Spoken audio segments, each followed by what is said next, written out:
দর্শক, পাকিস্তানি এক ঊর্ধ্বতন মানে সর্বোচ্চ সামরিক কর্তা বাংলাদেশে এসেছেন। এই কথা আমরা হয়তো অনেকেই জানি। তিনি এসে প্রধান উপদেষ্টার সঙ্গে সাক্ষাৎ করেছেন। প্রধান উপদেষ্টার সঙ্গে সাক্ষাৎকে কেন্দ্র করে নানা রকমের আলোচনা সমালোচনা ছিল। তার সঙ্গে যে বেশে তিনি সাক্ষাৎ করেছেন সেই বেশে সাক্ষাৎ করতে পারেন কিনা সেটা নিয়ে যথেষ্ট বিতর্ক হয়েছে। এরপরে সেনা প্রধানের সঙ্গে সাক্ষাৎ করেছেন, সেনানিবাসে গিয়েছেন এবং বাংলাদেশ আর্মি এবং আইএসপিআর থেকে একটা সংবাদ বিজ্ঞপ্তি দিয়ে সেই খবরও জানানো হয়েছে।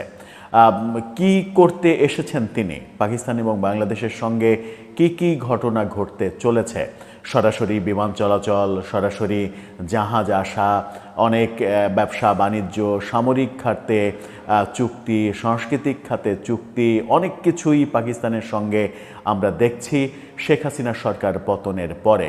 শেখ হাসিনা সরকারকে যেমন আমরা অনেকেই সমালোচনা করি যে ভারতমুখী নীতি অবলম্বন করেছিলেন তারা, কিন্তু ভারতমুখী নীতি যতটা সমালোচিত হয়েছিল, দিন শেষে ভারত কিন্তু 1971 সালে মহান মুক্তিযুদ্ধে আমাদের পাশে দাঁড়িয়েছিল এবং তারা আমাদের পাশে দাঁড়ানোর ফলে আমাদের যুদ্ধ বিজয়টা মাত্র 9 মাসে অর্জন করাটা সম্ভব হয়েছিল। কিন্তু যে পাকিস্তানি বাহিনীর সঙ্গে আমরা লড়াই করলাম, 30 লক্ষ জীবন গেল, 2 লক্ষ মা বোনের সম্ভ্রম গেল, পুরো সম্পদ বিনষ্ট হয়ে গেল, সেই পাকিস্তানের সঙ্গে হঠাৎ করে গত 12-14 মাসে এত দহরম মহরম সম্পর্কের পেছনের কারণটা কি? শেখ হাসিনা সরকারকে যদি ভারতপন্থী সরকার বলা হয়, তাহলে বর্তমান সরকারকে কি তাহলে পাকিস্তানপন্থী সরকার বলা যেতে পারে? বর্তমান সরকারের সময় পাকিস্তানের সঙ্গে এবং আমেরিকার সঙ্গে যে সম্পর্ক বিল্ড আপের ঘটনা আমরা দেখছি, ঐতিহাসিকভাবে সত্য হচ্ছে 71-এ পাকিস্তানের সঙ্গে আমরা সরাসরি যুদ্ধ করেছিলাম, আর সেই যুদ্ধে আমেরিকা আমাদের বিরুদ্ধে অবস্থান করেছিল, পাকিস্তানকে অস্ত্র সরবরাহ করেছিল। এরকম বাস্তবতায় এই ঊর্ধ্বতন সর্বোচ্চ সেনা কর্মকর্তার বাংলাদেশ সফর এবং তার প্রধান উপদেষ্টার সঙ্গে সাক্ষাৎ, সেনা প্রধানের সঙ্গে সাক্ষাৎ, এগুলো কি বার্তা দেয় একটু বোঝার চেষ্টা করবো এই ভিডিওতে। দর্শক, বলছিলাম পাকিস্তানের সর্বোচ্চ সামরিক কর্মকর্তা তিনি এখন বাংলাদেশ সফর করছেন, প্রধান উপদেষ্টার সঙ্গে সাক্ষাৎ করেছেন, সেনা প্রধানের সঙ্গে সাক্ষাৎ হয়েছে, সেটা বাংলাদেশ আর্মি এবং আইএসপিআর থেকে আনুষ্ঠানিকভাবে সংবাদ বিজ্ঞপ্তি দিয়ে জানানো হয়েছে। 5টি ছবি শেয়ার করে বাংলাদেশ আর্মি যে সংবাদ বিজ্ঞপ্তি দিয়েছে বাংলা এবং ইংরেজিতে, সেটি একটু দেখে নিতে পারেন। সেখানে তারা বলছে, সেনাপ্রধানের সঙ্গে পাকিস্তানের জয়েন্ট চিফ অব স্টাফ কমিটির চেয়ারম্যানের সঙ্গে সৌজন্য সাক্ষাৎ, এটাকে সৌজন্য সাক্ষাৎ হিসেবে দেখা হচ্ছে। সেখানে বলা হচ্ছে, পাকিস্তানের জয়েন্ট চিফ অব স্টাফ কমিটির চেয়ারম্যান জেনারেল শাহির শামশাদ মির্জার নেতৃত্বে একটি প্রতিনিধি দল আজ সেনা সদরে সেনাবাহিনী প্রধানের সঙ্গে সৌজন্য সাক্ষাৎ করেছেন। সাক্ষাৎকালে পারস্পরিক কুশল বিনিময়ের পাশাপাশি তারা দুই দেশের মধ্যে প্রতিরক্ষা ও নিরাপত্তা খাতে সহযোগিতা, খুবই গুরুত্বপূর্ণ ব্যাপারটা দেখেন, প্রতিরক্ষা এবং নিরাপত্তা খাতে সহযোগিতা আরও জোরদার করার বিষয়ে আলোচনা করেছেন। এছাড়া যৌথ সামরিক প্রশিক্ষণ, সেমিনার ও পরিদর্শনের মাধ্যমে সামরিক সম্পর্ক সম্প্রসারণের সম্ভাবনা নিয়েও তারা মত বিনিময় করেছে।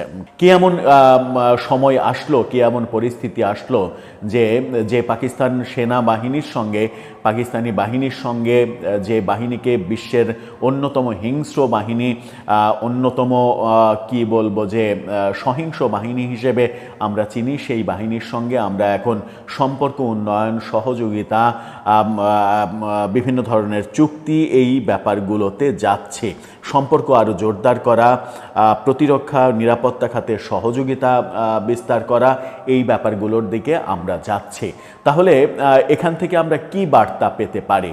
আদতে আমরা কি করতে চাইছি পাকিস্তানের সঙ্গে সম্পর্কের ক্ষেত্রে? সেনাবাহিনীর প্রেস বিজ্ঞপ্তিতে যে 5টি ছবি ব্যবহার করা হয়েছে, সেই 5টি ছবি দেখলে আপনারা বুঝতে পারবেন আরও বেশি ঘনিষ্ঠতা। সেই 5টি ছবি আপনারা দেখে নিন আলাদা করে। সেখানে একটা গ্রুপ ছবির পাশাপাশি সেনাপ্রধানের সঙ্গে 3টি ছবি এবং আরেকটা ছবিতে তিনি তো উপস্থিতি খাতায় স্বাক্ষর করছেন, এরকম একটা ছবি। এখানেও একটা ছবিতে যেটাতে দাঁড়িয়ে সেনাপ্রধানের সঙ্গে তিনি হাত মেলাচ্ছেন, সেখানে তার মাথায় সেই সেনা ক্যাপ এবং হাতে যে সেনা মানে ঊর্ধ্বতন সেনা কর্মকর্তার যে ব্যাটন বা লাঠি, সেই লাঠি তার আছে। এই লাঠি নিয়ে এবং ক্যাপ মাথায় দিয়ে প্রধান উপদেষ্টার সঙ্গে, তাও মানে বাইরে, প্রধান উপদেষ্টার অফিসের বাইরে সিঁড়ির পাশে সাক্ষাৎ, এই ছবিটা অনেক বিতর্কের তৈরি করেছে। ছবিটা দেখে নিন। সেখানে দেখাই যাচ্ছে যে প্রধান উপদেষ্টা তিনি অফিসের বাইরে এসেছেন আইদার তাকে রিসিভ করতে অথবা তাকে বিদায় জানাতে। এতটা গুরুত্ব সহকারে দেখছে বাংলাদেশ সরকার এই পাকিস্তানি সেনা কর্মকর্তাকে। সেই সময় তার মাথায় এই মানে মির্জা সাহেবের মাথায় সেনা ক্যাপ এবং বগলে তার ওই ব্যাটন বা লাঠি, এই অবস্থাটাকে প্রচণ্ড সমালোচনার চোখে দেখা হচ্ছে এবং বলা হচ্ছে যে বাংলাদেশের আইনও ডিমান্ড করে না যে অন্য দেশের কোনো সেনা কর্মকর্তা বাংলাদেশ সরকার প্রধানের সঙ্গে সাক্ষাতের সময় এই দুটো ব্যবহার করবেন। এবং দেখা গেছে যে ভেতরে যখন মিটিং করেন, প্রধান উপদেষ্টার সঙ্গে তিনি যখন মিটিং করেন তখনও তার হাতে এই লাঠিটা ছিল। সেখানেও আইন বলছে যে প্রধান উপদেষ্টা কিংবা প্রধানমন্ত্রীর নিরাপত্তা ব্যবস্থা এত বেশি জোরদার থাকে যে কোনো ধরনের মানে আঘাত করা সম্ভব, এমনকি কলম পর্যন্ত সাথে নিতে দেয়া হয় না। কলম দিয়েও কিন্তু একজনকে আঘাত করা যায়। সেখানে সেনা ব্যাটন বা লাঠি, সেটা নিয়ে তিনি মিটিং করেছেন, যেটা দিয়ে অনায়াসেই একজন মানুষকে আঘাত করা যায়। প্রধান উপদেষ্টা, রাষ্ট্রপতি, প্রধানমন্ত্রী, এই পদগুলোর নিরাপত্তা ব্যবস্থা এতটাই হাইলি কনসিডার করা হয় যে সেখানে বিন্দুমাত্র সুই প্রবেশ করার কোনো জায়গা থাকে না। এই ব্যাপারগুলো তার বাইরে রেখে তারপরে ঢুকে মিটিং করার কথা, কিন্তু তিনি সেগুলো নিয়েই মিটিং করেছেন। এটা নিয়ে প্রচুর বিতর্ক হতে দেখছি। আমি নিজে আইন বিশেষজ্ঞ নই, আইনজ্ঞ নই, আইনের অত পুঙ্খানুপুঙ্খ ব্যাখ্যা দিতে পারবো না। তবে সাধারণ দৃষ্টিতে দেখলে সেটাই মনে হয়।